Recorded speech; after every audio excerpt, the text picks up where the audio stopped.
Full Throttle. Ito ang tahimik na bayan ng Autoville. At naglalaman ito ng isang partikular na kotse na susubok sa mga buno ng pagkakaibigan at mga limitasyon ng bilis. Woohoo! Tingnan mo siya, dali! Huwag magdahan-dahan sa mga kurba. Tandaan ang ating mga diskarte. Alam ko, Layla. Ito si Spark. Isang batang kidlat ng enerhiya na nag-aapoy sa aspalto sa kanyang pagnanasa. At isang puso ng kasing bilis ng kanyang mga gulong. Tinalo ba niya ang sarili niyang record? Oo! Galing! Ito ang mga kaibigan ni Spark, sina Max at Layla. Max! Ang gulong na ito ay kamangha-mangha! Kamangamangang kapaguran, ibig mong sabihin? Meron akong ilang balita na magpapalabas sa kanila. Yan ay makakatulong sa akin. Magkakaroon ng kompetisyon sa karera sa ating bayan. Ito ay tinatawag na Circuit Sprint. Ito ay inorganisa ni Blaze. Ano? Si Blaze ay isang maalamat na kampiyon ng Rapid Nitro Cup.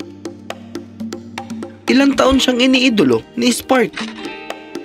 Kahanga-hanga yan! Makikita ko na siya! O maaari kang sumali. Ako? Hindi! Gagawin mo! Nailagay ko na ang pangalan mo. Ano? Oh! Layla! Tingnan mo, ang kompetisyon na ito ay nagbubukas sa'yo ng mga sponsor at isang pagkakataong lumahok sa Rapid Nitro Cup. Sa lahat ng sikat na mga kotse sa mundo? Ikaw ang pinakamahusay na magkakarera sa mga lugar na ito. Kasama ang magaling na kupunan, kakayanin mo ito. Sinalubong ni Spark ang kanyang mga kaibigan na palaging sumusuporta sa kanyang mga pangarap na karera. Kaya, sa palagay ko, mas mabuting baguhin natin ang mga bagay na ito. Tayo ay may karerang dapat manalo. Yay! Sila ay nagplano at nagsanay sa mga araw bago ang karera. Park, kailangan ko ipabago ang iyong mga tampok ng kaligtasan. At aayusin ko si Betsy, Sino si Betsy? ang makina ni Spark. Pinangalanan mo ang aking makina na Betsy? Ang bawat mahusay na makina ay nararapat pangalanan. Ngayon, Betsy, papaungulin ka namin na parang leon. Anong meron sa mga inumin na yan? Pasalamat ako na ako ay kuryente. Dumating ang araw ng Circuit Sprint. Yay! Yoo-hoo! Sa taas ng VIP podium, lumitaw si Blaze, ang maalamat na race car at ang bayani ni Spark. Oh, hindi! Paano kung bumaliktad ako? Paano kung masira ang preno ko? Uy, kalma ka lang. Magiging maayos ka. At maayos ang mga preno mo. Huwag mong insultuhin ang gawa ko, pwede ba? Tama ka. Kaya ko to. Nagsimula ang karera at nagmamadali silang umalis. Sinundan ng matalim na mga mata ni Blaze ang mga kalahok. Sinusuring mga kakumpetensya. Sige, Spark! Huling ikot na! Naunahan ni Spark ang lahat sa track at... Yay! Yay! Go! Go! Yay! Yan ang aming Layla. Si Spark ay napalibutan ng mga kumikislap na kamera at mga kumpanya na gusto siyang isponsoran. Nanalo tayo! Hindi kailanman pumalya si Betsy. Siguro ay pupunta tayo sa Rapid Nitro Championship. Noong mga sandaling iyon, napansin ni Spark si Blaze. Blaze! Uy, Spark, di ba? Minabati kita sa iyong panalo. Salamat! Karangalan kong makita ka. Napanood kong iyong mga... Uy, Blaze! Meron tayong nakatag ng street race para mamayang gabi. Tama. street race? Hindi ba't yan ay illegal? Yan nga ang nakakasabik. Hindi ko akalain na ikaw ay sumasama sa mga bagay tulad niyan. Bata ka pa, matututunan mo rin ang paglabag sa ilang mga patakaran ay paraan para yumaman at manatili sa taas. Pinapahalagan ko ang aking integridad. Haha, ang integridad ay hindi ka dadalhin sa kinaroroonan ko. Pero, matagal na kitang hinahangaan. Akala ko pareho tayo ng mga ideyal. Pasensya bata, maligayang pagdating sa totoong mundo. Si Spark ay naguluhan at labis na nasaktan. Hinangaan niya si Blaze sa loob ng maraming taon. Pero siya ay naging iba kaysa sa kanyang inaasahan. Ang Rapid Nitro Championship ay nasa susunod na bayan na labis nilang ikinatuwa. Wow! Nasasanay na akong manirahan dito. At nakikita ang mukha ni Blaze kahit saan. Oh, kalimutan mo ng tungkol sa award na yon. Karibal mo na siya ngayon. Sasagutin natin ang kanyang bumper at panalunin ng tropeyo.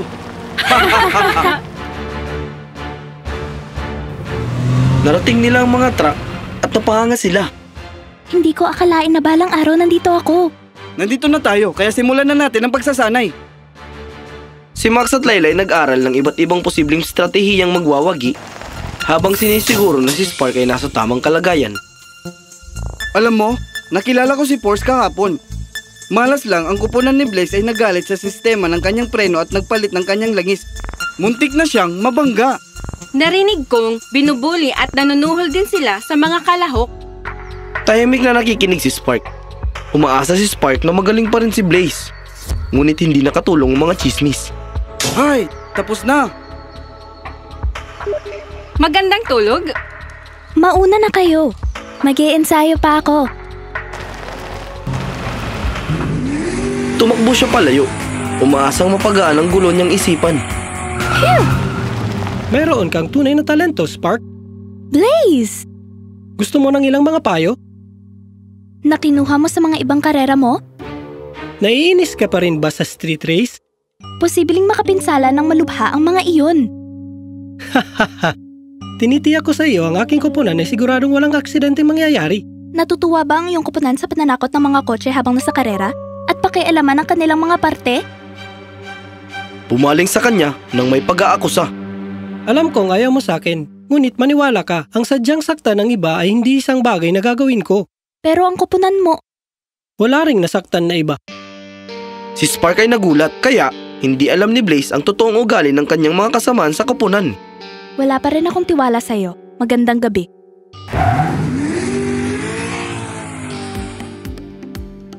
Nakatuon si Spark sa pagsasanay ng kanyang mga kakayahan habang nakasandal sa kanyang mga kaibigan para sa suporta.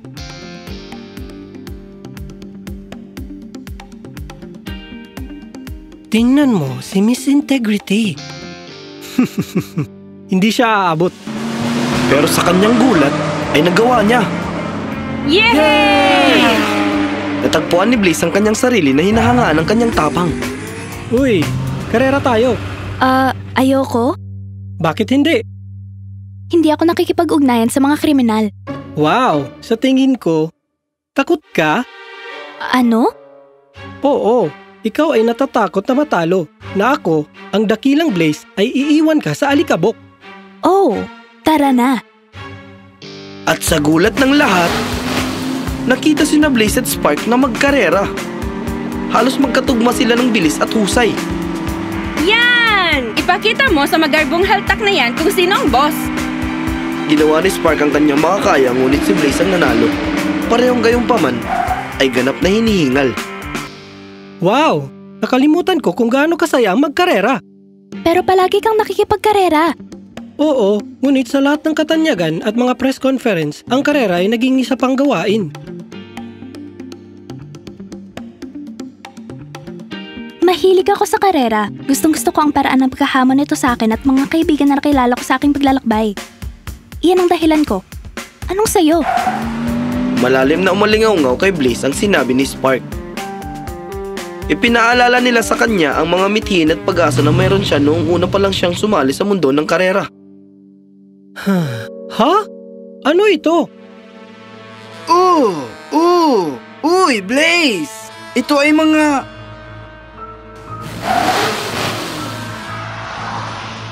Ang mga bahaging ito ay hindi sa amin. Sa totoo lang, sila ay katulad ng, wala lang sila. Huwag mo silang alalahanin. Alam mo, iniisip ko, paano kung hinto natin ang ating mga street race?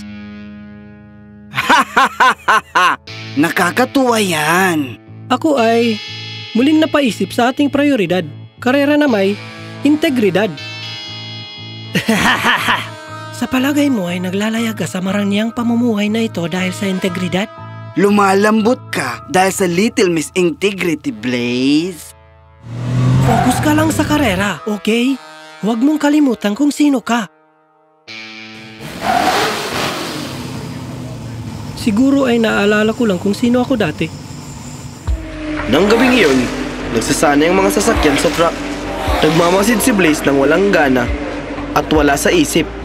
Noon lang, nawala ng kontrol ng isa sa mga sasakyan. Si Remy yun. Hindi! Napansin ni Blaze na tumatawa ang mga kasama niya at alam niyang sila ang nasa likod nito. Sandali! Blaze! Uy, tingnan nyo! Blaze? Nagawa ni Blaze na iligtas si Remy, ngunit Oh, hindi! Wala! Nakita mo ba yung nangyari? Oh, hindi! Blaze! Kukunin ko ang iyong kupunan. Huwag. Hindi. Dalhin mo ako sa inyo. maingat na inakay ni Spark si Blaze papunta kina Max at Layla. Grabe ang itsura niyan. Bakit ka nandito? Ang iyong kupunan? Wala akong tiwala sa kanila. Spark, naniniwala akong tama ka. Tungkol saan? Sinabi sa kanila ni Blaze ang tungkol sa mga kaibang ekstrang bahagi sa kanyang garahe. Sigurado akong sinabutahin nila si Remy. I-report sila. Pero walang pruweba.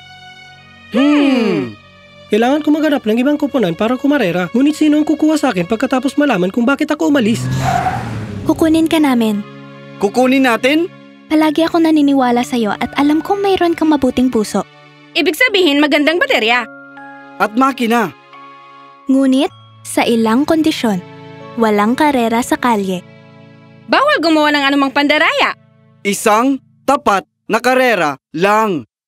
Sa tingin mo, Hindi makapaniwalang tumingin si Blaze kay Spark.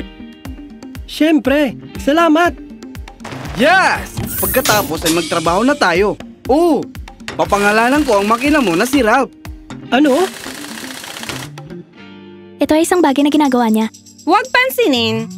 Si Max at Layla ang sumikap na ayusin si Blaze. Inayos ang kanyang mga sistema upang maging mabuti. Ralph ay maganda. Ngunit mananalo si Betsy. Sa wakas, ito na ang araw ng Rapid Nitro Championship. Ang mga kotse mula sa buong mundo ay nagtipon sa panimulang linya, naghihintay. Nauna sila kay Blaze. Gayunpaman, Tingnan mo si Spark, sumusupot na parang kidlat. higit pang tulad ng isang kidlat na insekto, kaibig-ibig. Kung minsan, ang pinakamaliit na spark ay nag-aapoy ng pinakamalaking apoy. Hood laban sa hood. Itinulak ni Spark at Blaze ang kanilang mga limitasyon sa huling lap sa paligid ng truck. Go! Go! Malapit na at ito ay pantay! Isang mainit na pagtatapos. Sabay silang nanalo sa cup. Yay! Nanalo tayo! Blaze, nanalo tayo! Oh, ang pagbabahagi ng panalo sa iyo ay isang panaginip na naging totoo. Ang pakikipagkarera sa iyo ay isang karangalan.